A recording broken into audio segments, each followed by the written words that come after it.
So, I am Jermel F. Gersha, and for today, we'll be exploring our neighborhood para maghanap ng mga tao na magte-test sa application na ginawa natin. Let's go!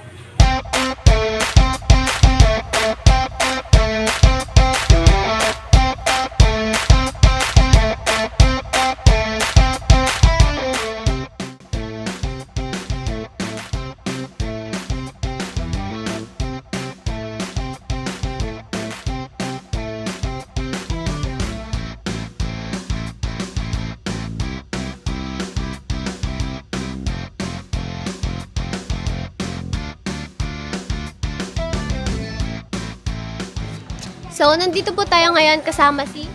Deepinder Singh po, ilang taon na po kayo? 20 po. Nag-aaral po ba or by profession na? Nag-aaral po. Anong Sa school niyo po tsaka course? Arroyo University po, BS Criminology.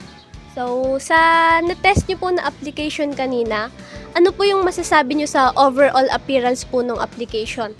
Okay naman po siya, and pwedeng, if ever na may adjustments po na gagawin, pwedeng i-expand pa po ng onte, like dagdagan ng mga info or pictures, and yung mga bugs, medyo ayusin. Sige po. Yung concept na hive, beehive, sa tingin mo paano siya nakakatulong sa mga students na gustong gumamit sa application na yun?